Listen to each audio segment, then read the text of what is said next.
Hello, today I'm going to read Chapter 6 of Tales of a Fourth Grade Nothing, written by Judy Blume. I will review a couple of vocabulary words before we start. We have mumbling, speaking or spoken in a quiet and indistinct way. So I could say, and someone might say, "What? I don't understand you. You are mumbling." I have the word considered, having been thought about carefully. So a sentence I could use would be, the mother considered if she should give her son 3 cookies instead of 2.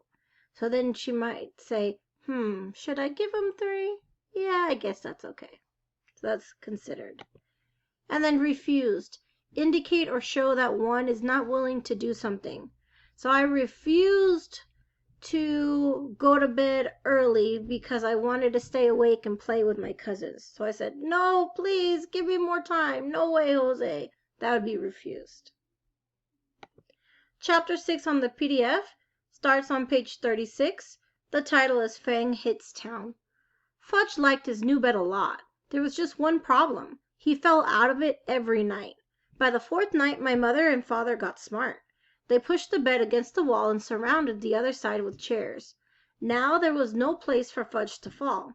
But every morning my mother found him curled up in one of the chairs. My father said they could have saved their money since Fudge was so happy sleeping in an old chair.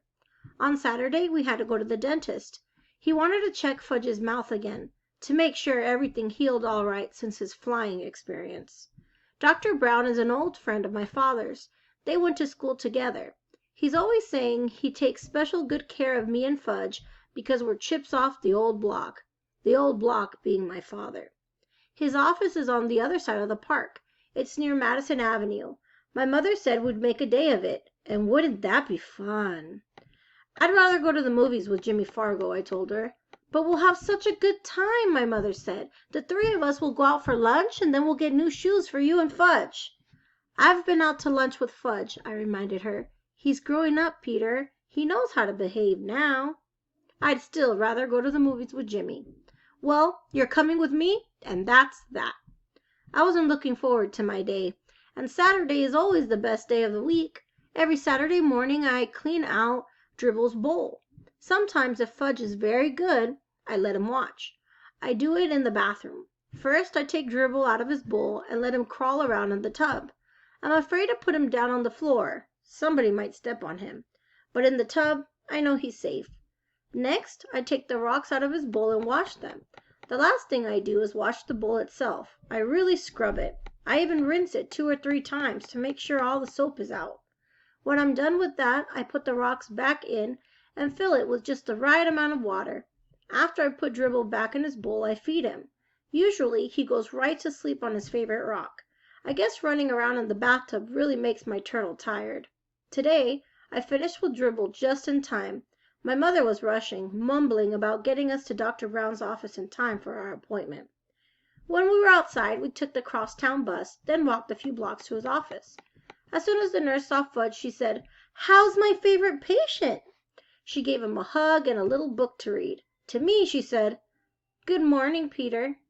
It burns me up the way people treat Fudge. He's not so special. He's just little, that's all. But someday he's going to be 9 years old, too. I can't wait until he is. Then he'll know there's nothing so great about him after all. Soon the nurse said, "Fudge, Dr. Brown is ready for you. Come with me now." Fudge took the nurse's hand. Dr. Brown has this rule about mothers in the examining room with kids. They're not allowed. Mothers are a big problem, Dr. Brown told me once. I agreed. I looked through a National Geographic magazine while I waited. After a few minutes, the nurse came out and whispered something to my mother. I looked up, wondering what the big secret was.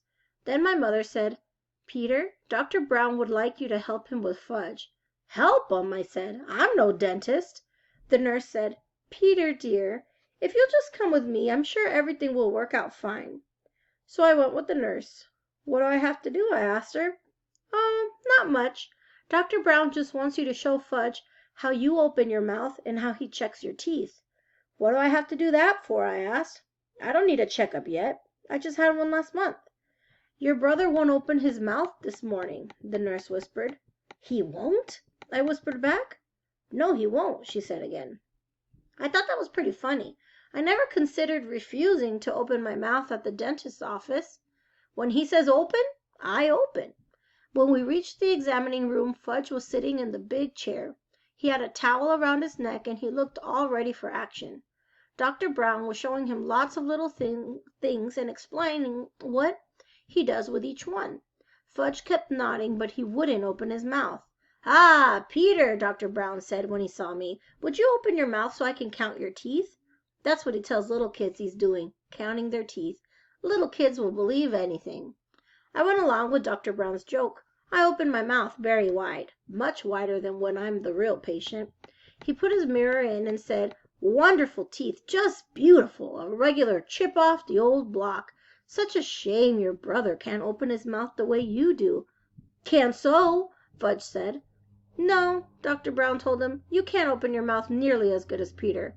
"Can't so, see?" Fudge opened his mouth. "No, I'm sorry, Fudge," Dr. Brown said. "It's still not as good as Peter." So Fudge opened his mouth really wide. "Count teeth," he said. "Count Fudgy's teeth." "Well," Dr. Brown pretended to think about it. "Count!" Fudge shouted. "Well," Dr. Brown said again, scratching his head, "I guess as long as you're here, I might as well count your teeth." So he checked Fudge's mouth. When he was through, Fudge said, "See? See? Just like Peter." "Yes," Dr. Brown said, smiling, "I can see that. You're just like Peter." He gave me a wink. I liked the way Dr. Brown tricked Fudge into opening his mouth. So when he was through examining him, I whispered, "Couldn't you make Fudge some false teeth until his grown-up ones come in?" "No, he'll just have to wait," Dr. Brown said. "But he looks like he has fangs," I told him. "You'd better not say that in front of your mother," Dr. Brown said. "I know it. She's not too big on fangs." Dr. Brown thanked me for helping him. My mother made another appointment for Fudge. The nurse kissed my brother goodbye, and we left. "That wasn't so bad, was it, Peter?" my mother asked. "It could have been worse," I admitted. We headed for Bloomingdale's, where we get our shoes. There are 5 salesmen in the children's shoe department. 2 of them my mother doesn't like. She thinks they don't measure my feet carefully, that all they care about is selling shoes, even if they don't have the right sizes in stock. The other ones my mother thinks are okay. There's one she likes a lot. His name is Mr. Berman. I like him too because he's funny. He usually makes believe that the right shoe goes on the left foot, or that Fudge's shoes are really for me. Anyway, when Mr. Berman waits on us, buying shoes is almost fun. Today, Mr. Berman spotted us right away. He always remembers our name. "Well, if it isn't the Hatcher boys," he said. "In the flesh," I told him. Fudge opened his mouth for Mr. Berman. "See? See? All gone." "His teeth," my mother explained to Mr. Berman.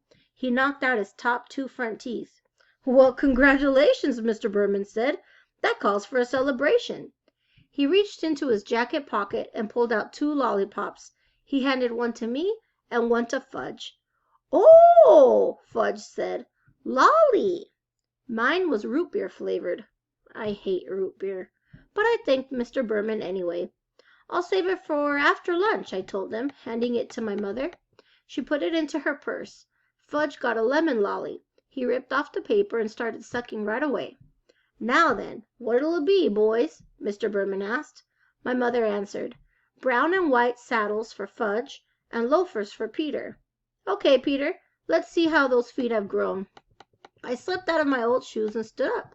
I stuck my left foot into Mr. Berman's foot measure. Then he turned it around, and I put my right foot in. That's another reason why my mother thinks Mr. Berman is good at selling shoes. He measures both feet. Some other salesmen only measure one. My mother says feet can be different sizes, even on the same person, and it's important to make sure the size fits the biggest foot. "What color loafers, Peter?" Mr. Berman asked. "Brown," I said, "same as my old ones." When Mr. Berman went into the back to look for shoes for me, my mother noticed the hole in the toe of my sock. "Oh, Peter, why didn't you tell me you had a hole in your sock?" "I didn't know I had one," I said. "Oh, I'm so embarrassed." "It's my sock, Mom. Why should you be embarrassed?" I asked. "Well, it looks terrible. I mean, to come shopping for shoes with a hole in your sock? That's just awful. Can't you hide it a little?" "Where should I hide it?" "Try to get the hole in between your toes, so it doesn't show," my mother said. I wiggled my sock around, trying to rearrange my hole. My mother sure worries about silly things. Mr. Berman came out with 2 pairs of loafers. He likes to try different sizes to make sure I'm getting the right one. One pair was much too big. The other pair fit fine. "Wear or wrap?" Mr. Berman asked my mother. "Wrap, please," she said. "We'll wear the old ones home." I have never been allowed to wear new shoes home from the store. Don't ask me why, but my mother always has the new pair wrapped up, and I can't wear them until the next day. When I was finished, Mr. Berman untied Fudge's shoes and measured his feet. "Brown and white saddle shoes," my mother reminded him. Mr. Berman went into the back and returned with 2 shoe boxes, but when he opened the first box and Fudge saw the saddle shoes, he said, "No." "No what?" my mother asked him. "No shoes," Fudge said. He started kicking his feet. "Don't be silly, Fudgy. You need new shoes," my mother told him. "No, no, no!" he hollered. Everybody in the shoe department looked over at us. "Here's the perfect size," Mr. Berman told Fudge, holding up one shoe. "Wait till you see how nice these new shoes will feel." Fudge kicked some more. It was impossible for Mr. Berman to get the shoes on his feet.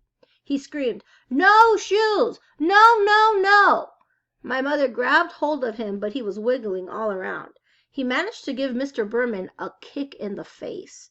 Lucky for him, Fudge only had on socks. "Now look, Fudge," my mother said, "you must get new shoes. Your old ones are too small. So what kind do you want?" I don't know why my mother bothered to talk to him like he was a regular person, because when Fudge gets himself into a temper tantrum, he doesn't listen to anything. By that time, he had thrown himself onto the floor where he beat his fists against the rug. "What kind do you want, Fudge? Because we're not leaving here until you have new shoes," my mother said, like she meant it. I figured we'd be there for the rest of the day, or maybe the week.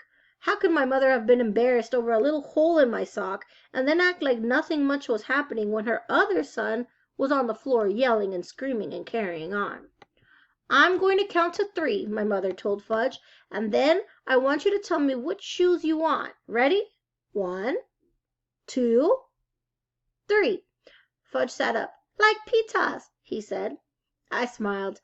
I guess the kid really looks up to me. He even wants to wear the same kind of shoes. But everybody knows you can't buy loafers for such a little guy. "They don't come in your size," Mr. Berman told Fudge. "Yes, yes, yes, like pitas," Fudge hollered. Mr. Berman held up his hands and looked at my mother, as if to say, "I give up." But my mother said, "I have an idea." She motioned for me and Mr. Berman to come closer. I had the feeling I wasn't going to like her idea, but I listened anyway. "I think we'll have to play a little joke on Fudge," she said. "What do you mean?" I asked. "Well, suppose Mr. Berman brings out a pair of saddle shoes in your size and—" "Oh, no," I said. "You're not going to get me to wear saddle shoes. Never!" "Let me finish," my mother said. "Mr. Berman can bring them out, and you can try them on, and then Fudge will think that's what you're getting. But when we leave, we'll take the loafers." "That's mean," I said. "You're taking advantage of him." "Since when do you worry about that?" my mother asked. "Since now," I told her. "Look, Peter," my mother said, checking her watch. "It's 12 o'clock. I'm starved." "Me too," I said. "Well then, if you ever want to get some lunch, let's try my idea." Okay, I said. I sat back in my chair while Mr. Berman hurried to the stockroom again. Fudge looked up at me from his position on the floor. "Like pitas," he said. "Yeah, sure, Fudge," I told him. Mr. Berman came back with a pair of brown and white saddle shoes in my size. I tried them on. Did they look ugly? "See Peter's nice saddle shoes?" my mother said. "Now Fudgy tries on his nice saddle shoes." Fudge let Mr. Berman get him into his new pair of shoes. "See," he said. "See? Like pitas." He held up a foot. "That's right, Fudge," I said. "Just like mine." You sure can fool little kids easy. "Wear or wrap?" Mr. Berman asked my mother, while Fudge walked around in his new shoes. "Wrap, of course," she said. I wondered what my mother would tell Fudge tomorrow when I wore my new loafers. Oh well, that really wasn't my worry. It was her idea. When Fudge was